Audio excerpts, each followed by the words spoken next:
There is nothing that you can do which is beneficial to the economical or political system. They don't need you.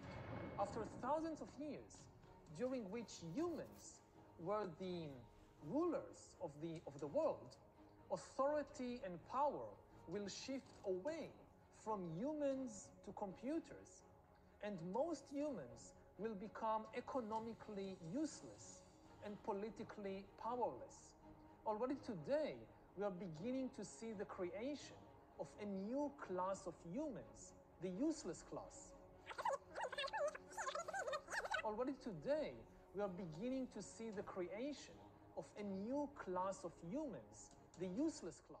Heute möchte ich auf Herrn Professor Yuval Noah Harari zu sprechen kommen. Er ist sehr prominent im World Economic Forum und sitzt auch an der Seite von Klaus Schwab als dessen, sage ich mal, wissenschaftlicher Berater. Ja, Professor Dr. Yuval Harari hat am 20. Mai ein Interview gegeben, und zwar 2015. Und ich finde es gut, wirklich da die alte Quelle zu bemühen und nicht die neuesten Ergüsse von ihm, weil damals hat er ganz deutlich Stellung bezogen. Und auf die Positionen von Herrn Harari möchte ich nun einzeln näher eingehen.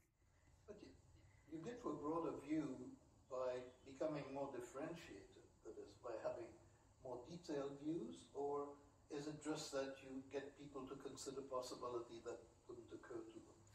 Mainly the second way, that the main thing and my main task, I think, as a historian, is to get people to consider possibilities which are usually outside their field of vision. Because I think that our present field of vision has been shaped by history and has been narrowed down by history. Ja, schon bereits an der Stelle des ersten Teils Interviews sind zwei interessante Positionen von Herrn Harari. Das erste ist, er wird direkt gefragt, woher seine Erkenntnis stammt. Und er behauptet, das sei also unbeeinflusst selbst entstanden und er möchte dann nur quasi Optionen der Zukunft aufzeigen. Das ist mal das Erste. Wer weiß, wie vernetzt Harari ist, kann da seine eigene Meinung dazu haben, ob das wirklich so stimmt. Das Zweite ist aber noch viel interessanter. Er sagt ganz klar, der Blick nach hinten, also in die Historie, ist maßgebend und diese Historie, dieser Blick auf die Historie engt uns ein. Also er meint damit ganz klar, dass alles, was man nach hinten blickt und was historisch gewachsen ist, letztendlich uns für die Zukunft in unseren Gedanken, in unseren Perspektiven einschränkt. Und das führt er dann auch ganz detailliert aus. Das ist in dem Hintergrund interessant zu beachten, dass ja er der große Mentor ist, auch vom World Economic Forum und an der Seite des Herrn Klaus Schwab sitzt, der ja dieses Buch The Great Reset verfasst hat, wo es ja genau darum geht, bei einem Great Reset sozusagen die Historie zu löschen, einen Neustart zu machen. Und jeder, der mal die Reset-Taste gedrückt hat, am Computer oder sonst wo, der weiß ja genau, was da passiert. Da geht es um Löschung unserer Historie. Und wenn man überlegt, was da eben auch alles passiert, gerade an Identitätsverlust, an Auflösung von tradierten Werten und Vorstellungen, die Jahrtausende die Menschen entwickelt haben, dann muss man das in diesem Zusammenhang aus meiner Sicht durchaus sehen. And if you understand how history has narrowed down our field of vision, this is what enables you, I think, to start broadening it. To give just an example, which I'm thinking about a lot today, concerning the future of humankind in the field of medicine. At least to the best of my understanding, we're in the middle of a revolution in medicine that after medicine in the 20th century focused on healing the sick, now it is more and more focused on upgrading the healthy, which is a completely different project. And it's a fundamentally different project in social and political terms, because whereas healing the sick is an egalitarian project, you assume there is a norm of health. Anybody that falls below the norm, you try to give him a push or to give her a push to come back to the norm. Upgrading is by definition an elitist project, and there is no norm that can be applicable to everybody. And this opens the possibility of creating huge gaps between the rich and the poor, bigger than ever existed before in history. And many people say, no, it will not happen because we have the experience from the 20th century that we had many medical advances beginning with the rich or with the most advanced countries, and gradually they trickle down to everybody, and now everybody enjoys antibiotics or vaccinations or whatever. So this Ja, zwei Botschaften sind hier enthalten. Ich gebe sie einfach mal in meinen Worten wieder, wie ich das sehe. Erstens, durch den medizinischen Fortschritt des letzten Jahrhunderts ist ein Gap, ein Unterschied entstanden zwischen Arm und Reich, was dazu führt, dass letztendlich nur die Reichen in den Genuss von Medikamenten und Vakzinen kommen und die ärmeren Menschen nicht. Daraus impliziert natürlich auch das, was Klaus Schwab und World Economic Forum propagiert, eine Umverteilung und die Heilung der Welt mit eben Impfstoffen auf der ganzen Welt. Ja, und der zweite Punkt spricht eben ganz klar dem Transhumanismus das Wort. Es geht um Upgrading von Menschen im Vergleich zur Vergangenheit, wo man eben nur Krankheiten geheilt hat.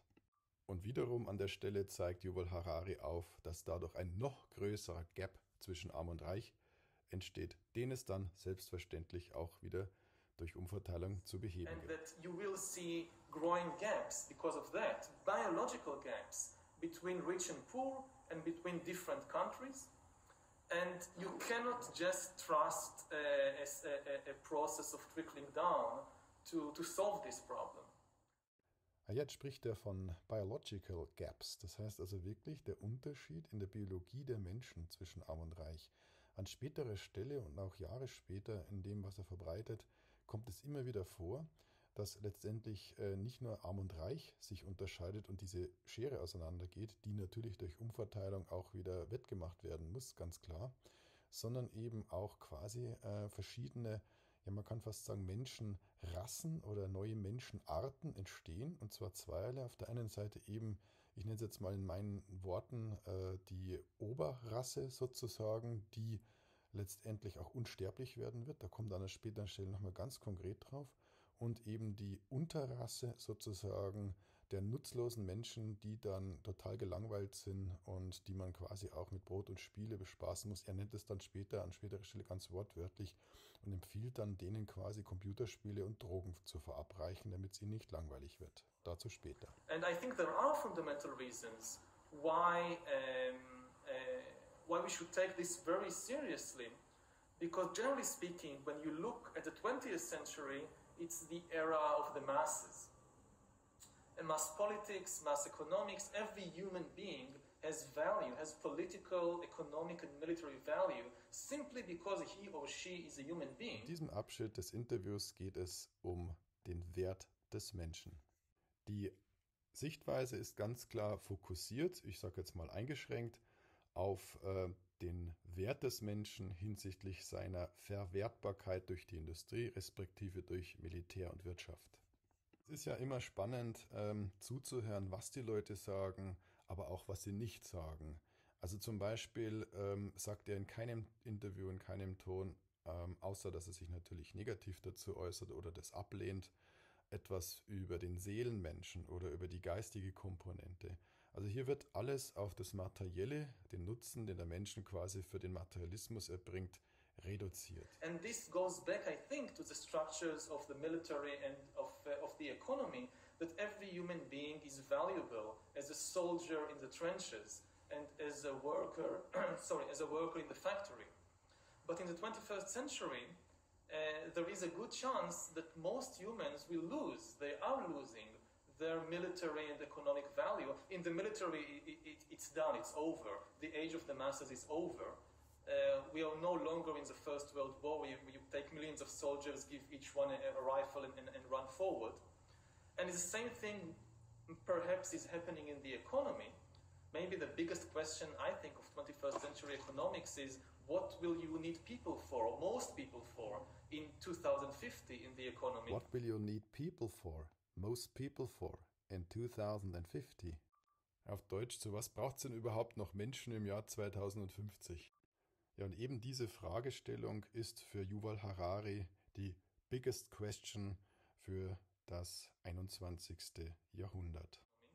And once people are no longer really necessary, most people, for the military and for the economy, the idea that you will continue to have mass medicine is not so certain. Could be, I'm not saying it's not a prophecy, but you should take very seriously the option that people will lose their military and economic value and medicine will follow. That's, you seem to be describing this as something that is already happening. I mean, are you referring to developments such as the Google, the plans to do away with debt? That certainly would not be a mass project. Mm-hmm. But could you elaborate on that? Yes, I think that the attitude now towards disease and old age and death is that they are basically technical problems. Ja, er ist schon ein cleveres Kerlchen, das muss man ihm wirklich zugestehen. Bis zu dem Zeitpunkt dieses Interviews bringt er nur seine persönlichen Vorstellungen von möglichen Zukunftsszenarien, die natürlich so auftreten könnten oder auch nicht. Doch im folgenden Abschnitt muss man schon nochmal ganz klar hinhören und stellt fest, wie begeistert er eigentlich auch von diesem technischen Fortschritt ist und wie ganz klar er auch sagt, alles, was wir an Problemen haben, auch die Überwindung des Todes oder die Konfrontation mit selbigen und medizinische Sachen wie Krankheiten und so weiter, sind allesamt nur technische Probleme, die lösbar sind in der Zukunft. Ja, und lösbar sind diese Probleme natürlich gleichwohl durch den technischen Fortschritt. Which sounds acceptable, except that this is a huge revolution in human thinking. Throughout history, the old age and death were always treated as metaphysical problems, as something that the gods decreed, as something fundamental to do what defines humans, what defines the human condition, reality. And even a few years ago, very few doctors or scientists would say seriously that they are trying to overcome old age and death. They would say, no, I'm trying to overcome this particular disease, whether it's tuberculosis or cancer or Alzheimer, defeating old age and death, this is nonsense, this is science fiction.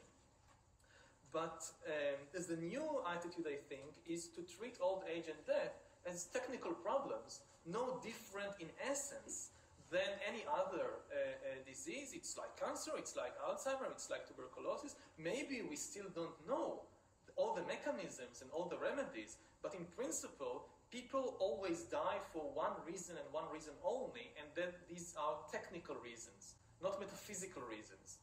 In the Middle Ages, you had this image that how does a person die? Suddenly the angel of death appears and touches you on the shoulder and says, come, your time has come. And you say, no, give me some more time. And death said, no, you have to come and that's it. This is how you die. And today we don't think like that. People never die because the angel of death comes. They die because the heart stops pumping, or because an artery is clogged, or because cancerous cells are spreading in the liver or somewhere. These are all technical problems. And in essence, they should have some technical solution. Also auf Deutsch, Menschen sterben nur aus einem Grund und alles, was dahinter steckt, ist technisch lösbar. Das bedeutet, wir können durch Technik den Tod überwinden. Und dieses Interview ist vom Mai 2015, das ist also schon lange Zeit her. Wenn man überlegt mal, was seitdem geschehen ist, auch in Richtung Transhumanismus und wie weit es eigentlich schon gediehen ist seit dem Interview. Und das natürlich nicht er angefangen hat, in dem Interview zu denken, sondern schon als Vordenker davor galt und da davor schon die Kontakte zum World Economic Forum bestanden, dann muss man nur 1 und 1 zusammenzählen und dann kommt man natürlich ganz klar auch darauf, und da spanne ich den Bogen einfach ganz klar zum Transhumanismus. Er ist der Vorreiter, der geistige Begründer sozusagen auch des neuen Homo Deus, des göttlichen Mensch, so lautet ja auch sein Buch als Titel, wo wir quasi zu Gott gleichen werden, oder wie er es auch selber ausdrückt, immer ein Teil von uns. Ja, der wird dann Gott gleich, und ob er sich da selber dazu zählen mag, wahrscheinlich. And this way of thinking, I think, is now becoming very dominant in scientific circles and also among the ultra-rich.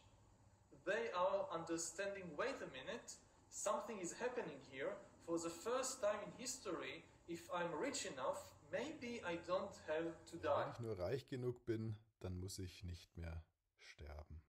das ist genau die Stelle, wo ich dann auch wirklich verstehe, warum Yuval Harari eigentlich so beliebt ist im World Economic Forum, wo sich ja quasi alles mit Rang und Namen der Superreichen versammelt. Das ist ja genau das Ziel eigentlich auch dieses Weltwirtschaftsforums, aus den Nationalstaaten und Vereinigungen derselben, wie zum Beispiel die EU, ja, sozusagen Geld zu sammeln, um dann natürlich, jetzt in deren Worten gesprochen, für die gesamte Welt zu wirken und Gutes zu tun. Das heißt also das Sammelbecken der Superreichen. Und was vereint diese Superreichen, außer dass sie sehr reich sind, viel Geld haben? Yuval Harari bringt es auf den Punkt. Ja, es verbindet diese ganzen Superreichen nichts weiter als die Angst vor dem Tod. Once you really solve a problem like direct brain-computer interface, when brains and computers can interact directly, for example, to take just one example, that's it. That's the end of history, that's the end of biology as we know it. Nobody has a clue what will happen once you solve this. If life can basically break out of the organic realm into the vastness of the inorganic realm, and you cannot even begin to imagine what the consequences will be, because our imagination at present is organic. So it's if there is a point of singularity, as it's often referred to, by definition, we have no way of even starting to imagine what's happening beyond that. Ja, sobald es ein Brain-Computer-Interface gibt, also dieses Problem gesolved ist, also ich zitiere es bewusst auf Englisch, dann ist ganz klar letztendlich auch vorbei mit dem humanoiden Wesen. Dann sind wir in einer neuen Ära, in einer neuen Biologie, die mit Maschinen verschmelzt. Und die Möglichkeiten sind ungeahnt. Er sagt auch, wir können uns das gar nicht vorstellen, we cannot imagine, ja, was dann für Möglichkeiten auf uns zukommen. Und nochmal, das ist von 2015 im Mai, und mittlerweile können wir uns durch die Transparenz, die auch uns kredenzt wird vom World Economic Forum bezüglich des transhumanoiden Superwesens in Zukunft, uns das sehr wohl ganz gut vorstellen. Und ich unterstelle ihm jetzt einfach mal, dass er sich zu dem Zeitpunkt eben 2015 das auch selbst sehr wohl gut vorstellen konnte. Have you thought about the social side? Yes, I think that the social side is the more important and more difficult one. I don't have a solution. I think that the biggest question maybe in economics and politics of the coming decades will be what to do with all these useless people. I don't think we have an economic model for that. My best guess, which is just a guess, is that food will not be a problem.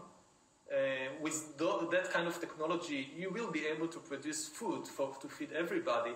The problem is more boredom and what to do with them, and how will they find some sense of meaning in life when they are basically meaningless, worthless. My best guess at present is a combination of drugs and computer games as a solution for more. It's already happening. Under different titles, different headings, you see more and more people spending more and more time or solving their inner problems with drugs and computer games, both legal drugs and illegal drugs. And this is just a wild guess. Ja, das Hauptproblem wohl ist natürlich in der sozialen Hinsicht, was man mit den ganzen nutzlosen, gelangweilten Menschen anstellen soll. Und seine Lösung hat er auch gleich parat. Gibt ihm einfach noch mehr Drogen und noch mehr Computerspiele. Und ob die Drogen jetzt legal oder illegal sind, ist dann auch schon völlig egal. We are not in Russia of 1917 or in 19th century Europe. So again, it's not a prophecy. Maybe it will turn out differently. But as a historian, I think the most important thing to realize is that the power of the masses that we are so used to is rooted in particular historical conditions, economic, military, political, which characterized the 19th and 20th century. These conditions are now changing, and there is no reason to be certain that the masses will retain their power. Ja, zu Deutsch, wenn der Great Reset vollzogen ist, dann ist es auch Schluss mit der Möglichkeit, dass Menschen sich zusammentun und die Macht sozusagen der Masse noch irgendeine Bedeutung hat. Das muss uns eigentlich klar sein. Und werden diese Macht, also wir Menschen, die Masse sozusagen an nutzlosen Wesen, die man hier mit Drogen und Computerspielen vollpumpen muss, die hat also gar nicht mehr die Möglichkeit, letztendlich das System, das da eben entstanden ist, zu stören oder gar da sich aufzulehnen. Ja, das ist jetzt mein letzter Kommentar. Der soll jetzt einleiten sozusagen zum Abschlusswort von Yuval Harari, das auch das Ende des Interviews ist vom Mai 2015. Und ja, dann haben wir es also überstanden, uns das angetan und haben das analysiert. Ja, mir ist was wichtig, dass man da mich jetzt nicht falsch versteht. Und zwar möchte ich ganz klar sagen, wir sind hier nicht im Mittelalter, wo der Überbringer schlechter Nachrichten geköpft wird vom Henker des Königs. Nur weil er derjenige ist, der was schlechte Nachrichten überbringt. Also es ist natürlich schon so, dass hier Yuval Harari der Überbringer schlechter Nachrichten ist. Und es ist natürlich eine interessante Frage, die sich jedem Zuhörer und jedem kritischen Menschen auch stellt, jedem Selbstdenker auch sofort in den Kopf kommt, ist er Bestandteil dieses Systems, ja oder nein? Und wenn man unterschiedliche Menschen fragt, bekommt man logischerweise unterschiedliche Antworten. Und tatsächlich an der Stelle sind die diametral unterschiedlich. Ja? Also wenn ich jetzt zum Beispiel totale Gegner des World Economic Forums frage, kennen Sie Yuval Harari, die kennen den und die hassen den und die bashen den und was weiß ich, ja. Ja, fragt man hingegen andere, die zum Beispiel sagen, ich habe das Buch Homo Deus gelesen, wow, das ist total visionär und super spannend, was der da so aufzeigt, und das hat mich dazu veranlasst, jetzt auch nochmal darüber nachzudenken, was mir wichtig ist auch. Dann muss man natürlich auch sagen, okay, dann hat er auch wirklich hier offensichtlich einen Beitrag geleistet, um zu einer Diskussion anzuregen, im besten Fall zum Selbstdenken anzuregen. Aber in beiden Fällen gibt es eine Gemeinsamkeit, und zwar jeder, der sich damit befasst hat, weiß und kann es weitergeben. Und es gibt keine Ausrede mehr nach dem Motto, ich wusste von nichts. Aber das soll es jetzt von mir gewesen sein. Hören Sie sich noch die letzten 1,5 Minuten von Yuval Harari an. Ganz spannend eigentlich. Er schließt quasi auch mit dem, was er als neue Weltreligion bezeichnet und wo die herkommt, und nennt auch Ort und Namen der Quelle einer neuen weltumspannenden Religion. Ja, und dann ist es aber auch jetzt vorbei mit dem ganzen Thema. Vielen Dank fürs Zuhören, fürs Zusehen. The new technological revolutions, nobody would doubt that all the new technologies will enhance again the collective power of humankind. But the question we should be asking ourselves is what's happening on the individual level. We have enough evidence from history that you can have a very big step forward in terms of collective power, coupled with a step backwards in terms of individual happiness, individual suffering. So we need to ask ourselves about the new technologies emerging at present, not only how are they going to impact the collective power of humankind, but also how are they going to impact the daily life of individuals. In terms of, even in Middle East and ISIS and all that, I think this is just a speed bump on history's highway. I mean, the Middle East is not very important. Silicon Valley is much more important. The world of the 21st century, even I'm not speaking only about technology, in terms of ideas, in terms of religions, the most interesting place today in the world, in religious terms, is Silicon Valley.